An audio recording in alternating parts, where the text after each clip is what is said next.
So I'm a big fan of ProLon and the Fasting Mimicking Diet. I've done several rounds of it, and it's been great, and I highly recommend it. I know that sometimes people ask about, well, can I make this program myself, at home with the different ingredients? And I would say you can.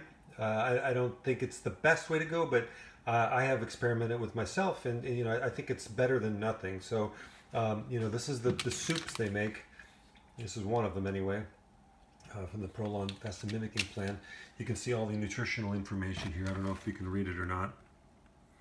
But I've on my website I've shown that this other soup that you can buy on Amazon is an alternative. I wouldn't say it's as good as the ProLon one, but again, better than nothing. So you can read the ingredients and see the nutritional information and see that it's kind of the same thing. So, both of these things, they're powdered soups. You add water, you cook them, kind of like astronaut food, not ideal and certainly nothing for a long-term diet, but the purpose is to create this fasting state where you have the autophagy, which is the anti-aging process of the cells rejuvenating, and the ketosis, which can lead to better glucose tolerance and weight loss. So with this in mind, these short-term plans are an okay compromise, given that this isn't quote unquote real food. So I would say that there's a way to possibly recreate this with real food, and I'm going to do that now. I'm going to take three tablespoons of extra virgin olive oil, and I'm going to chop up some garlic and add some salt and a few other ingredients, and then we're going to create this soup that is meant to replace either of these two soups in the fasting mimicking plan. Again, I would always go with this as my first option. Maybe this is my third option, in the soup that we're going to make here in a second. It would be a best case second option, I suppose. Okay, so I've got my garlic frying in the olive oil, a little bit of red pepper flakes in there too, just for some extra flavor, a little spice. Now I got my chopped up, this is celery, onions, and green pepper. So I'm going to dump this in there and fry it all together. Whoa, back up a little bit. All right, now we're going to get those nice and cooked until they're, clarified a little bit. Caramelized, whatever the word is. And then once we get to that point, then we're going to put in the vegetable stock. This is just normal, stuff you can buy at the store. There's two different brands here. If you look at it, it's got nothing in there but vegetable stock. 5 calories per serving, so this definitely qualifies as keto or whatever, fasting mimicking. So from a calorie standpoint, this is going to be well within our limits.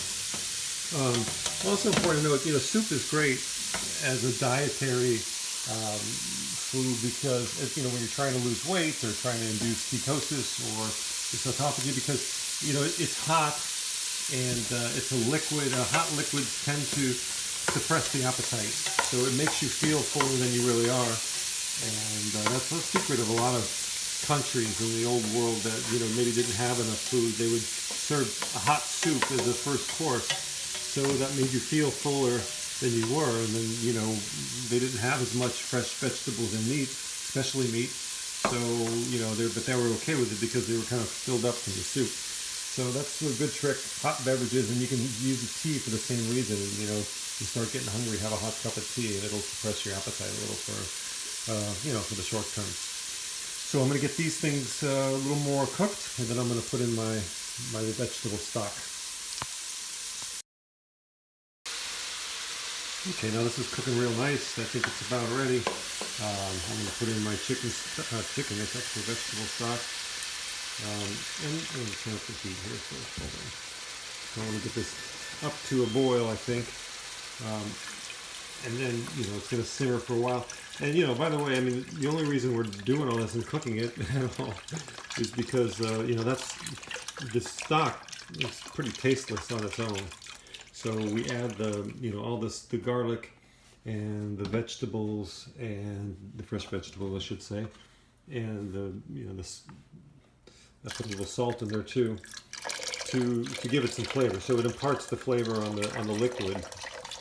All the, there was a little oil in there, remember, and there was, like I said, some fresh vegetables, garlic, and salt.